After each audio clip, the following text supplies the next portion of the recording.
గౌరవనీయులు మన ముధోల్ తాలూకా సమన్వయకర్తలు సోదరి శ్రీమతి రమాదేవి గారు, సోదరులు విలాస్ గారు, సోదరులు శ్యామ్ గారు, సోదరులు కిరణ్ గారు, వేదికపై ఆసీనులైన గౌరవనీయులైన నిర్మల్ నియోజకవర్గ వివిధ మండలాల సమన్వయకర్తలు, అదేవిధంగా పట్టణానికి సంబంధించిన నాయకులు, సీనియర్ నాయకులు, పేరు పేరున, ఎందుకంటే ఒకళ్ళ పేరు చెప్పకపోతే మీకు కోపం వస్తుంది, అందుకే ఎవరి పేరు చెప్తలేని ఏమనుకోకుర్రి. అందరికీ పేరు పేరున అందరికీ, వేదిక ముందున్న మీ అందరికీ, మా అన్నదమ్ములందరికీ, ఆడబిడ్డలు ఒకరే కనబడుతున్నారు కాబట్టి అన్నదమ్ములందరికీ పేరు పేరున, పత్రికా మిత్రులకు పేరు పేరున అందరికీ హృదయపూర్వకంగా నమస్కారాలు. ఊకుకే ఒక వ్యక్తి పేరు తీసుకొని, ఇప్పుడు రామన్న తీసుకున్నాడు, రామకృష్ణ రెడ్డి గారు తీసుకున్నారు, ఆ వ్యక్తి పేరు ఊకుకే తీసుకొని ఆయన పెద్దోని చేయాల్సిన అవసరం లేదు. ఎందుకంటే మనకు కష్టం వచ్చినప్పుడే కొన్ని విషయాలు తెలుస్తాయి. పెద్దలు అందుకే ఆలోచించి ఒక సామెత చెప్పారు, కుండ పగిలితే పగిలింది కానీ కుక్క బుద్ధి తెలిసిందని. పోతపోయింది మళ్ళీ కుక్క అంటే కూడా బాధ. కుక్క అంటే విశ్వాసం గలది, కుక్క చాలా విశ్వాసం గల జంతువు. వాళ్ళు అట్లా పోలిస్తే కుక్కల సంఘం వచ్చి ఇప్పుడు నన్ను మళ్ళీ నాతో పంచాయతీ పెట్టుకుంటే కష్టం. అరే మేము విశ్వాసం గల గాలతో పోలుస్తామని, అందుకే కుక్క కాదు నక్క అని మార్చుకోవాలి మనం. ఎందుకంటే ఉంటారు ఇప్పుడు పదవులు, వయస్సు అవి రాగానే మనుషులకు ఒక గౌరవం అనేది దక్కదు. కష్టంలో ఉంటే కూడా తల్లి లాంటి పార్టీని నమ్ముకొని ఉండేటోడే నిజమైన నాయకుడు, నిజమైన కార్యకర్త అయితే తప్ప ప్రతి పార్టీలో, ప్రతి సంస్థలో రెండు రకాల వ్యక్తులు ఉంటారు. ఒకటి పోరాటవాదులు ఉంటారు. అంటే సందర్భం ఏమైనా కష్టం వచ్చినా, నష్టం వచ్చినా, అధికారంలో ఉన్నా, ప్రతిపక్షంలో ఉన్నా పార్టీ తల్లి లాంటిది, నేను పార్టీని కాపాడుకుంటా, మా నాయకుడిని కాపాడుకుంటా, మా సంస్థను కాపాడుకుంటా అని ఎత్తిన జెండా దించకుండా కొట్లాడేటోళ్ళు పోరాటవాదులు.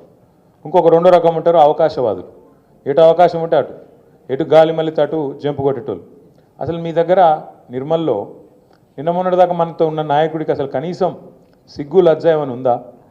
ఎందుకంటే కాంగ్రెస్లో పోతా అంటే కాంగ్రెస్ వాళ్ళు వద్దని టెంట్ పెట్టి ధర్నా చేసిరు, ఈయన వద్దని. అయినా కూడా సిగ్గు లేకుండా పోయినట్టుగా. అంతకంటే ఏం చెప్పాలి నేను? ఇప్పుడు ఆ పార్టీలో కనీసం ఆయన ఎవడన్నా కుర్చేసి కూర్చోమంటాడు ఉన్నాడా? అపాయింట్మెంట్ ఇచ్చేటోడు ఉన్నాడా? నిన్న మొన్నటిదాకా ఇక్కడ మంచిగా బ్రహ్మాండంగా మంత్రి, జిల్లా మంత్రిగా ఉండి ఇవాళ అక్కడ పోయి అపాయింట్మెంట్ లేదు, గౌరవం లేదు, ఇంత బతికి ఆఖరికి ఏం లాభం చెప్పండి? అందుకే నేను అనేది, గౌరవం అనేది, గుర్తింపు అనేది మన క్యారెక్టర్తో వస్తుంది, మనకుండే నాయకత్వ లక్షణాలతో వస్తుంది తప్ప మనం చేసే పదవులతో రాదు. కాబట్టి పోయినోళ్ళు పోయినరు, ఉన్నోళ్ళతోనే మళ్ళీ ఫ్రెష్గా బ్రహ్మాండంగా మన సంస్థను పునర్నిర్మాణం చేసుకుందాం. మళ్ళీ నిర్మల్ తాలూకాలో అటు ముదోల్లా, ఇటు నిర్మల్లా, అటు ఖానాపూర్లా తిరిగి గులాబీ జెండా రెపరెపలాడేదాకా ఖచ్చితంగా మేమందరం ఉంటాం. మీ ఎంబడం ఏముంటామంటే ఓన్లీ ఎమ్మెల్యేలు, ఎంపీలు కాదు. రేపు ఎంపీటీసీ ఎలక్షన్లు వస్తున్నాయి, జెడ్పీటీసీ ఎలక్షన్లు వస్తున్నాయి. కరెక్ట్ మనుషులను నీటికెళ్ళి అబ్జర్వర్లను పంపుతాం స్టేట్ పార్టీకి వెళ్ళి. కరెక్ట్గా ఒక్కొక్క నియోజకవర్గం, ఒక్కొక్క ఊరు ఎక్స్రే తీస్తాం. తీసి ఆడ ఎవరు ఏంది ఎట్లా, ఎవరైతే ఖచ్చితంగా మనకు రేపు మళ్ళీ గెలిచినాక జంపాయేటోళ్ళు వద్దు, గెలిచినాక మనెంబడ ఉండేటోళ్ళు, నికాల్సుగా ఉండేటోళ్ళని పట్టుకొని దేవులాడి అట్లాంటి వాళ్ళకి టికెట్లు ఇచ్చుకుందాం. రామన్న లాంటి పెద్దలు ఉన్నారు, చంద్రశేఖర్ రెడ్డి అని ఉన్నాడు, ఇంకా చాలామంది పెద్దలు ఉన్నారు, సమన్వయం చేస్తారు. చేసి కరెక్ట్ మనుషులను పట్టుకొని ఇటుక వేసుకున్నట్టు మళ్ళీ ఇల్లు కట్టుకున్నట్టు ఇటుక వేసుకొని మళ్ళీ కొత్తగా నిర్మల్లా, ముదోల్లా, ఖానాపూర్లా బ్రహ్మాండంగా పార్టీని పటిష్టంగా నిర్మాణం చేసుకుందాం. మనం బాధపడేది కానీ ఆలోచించేది కానీ ఏం లేదు. ఇలా నా మాటనో మీ మాటనో కాదు, మీరు దయచేసి ఇక్కడ ఉన్న మీడియా మిత్రులను కూడా నేను కోరుతున్నా, మీరు కావాలంటే మీ కెమెరాను, మీ గొట్టాలు పట్టుకొని పోండ్రి, ఏ ఊరికైనా పోండ్రి. ఆడ కూర్చున్న ఒక పెద్ద మనిషిని అడుగుండ్రి, అక్కడ తిరుగుతున్న మా తమ్ముళ్ళని అడగండి, పొలం కాడికి పోయి ఆడ పని చేసుకుంటున్న రైతులను అడగండి, లేదా రైతు కూలీలను అడగండి.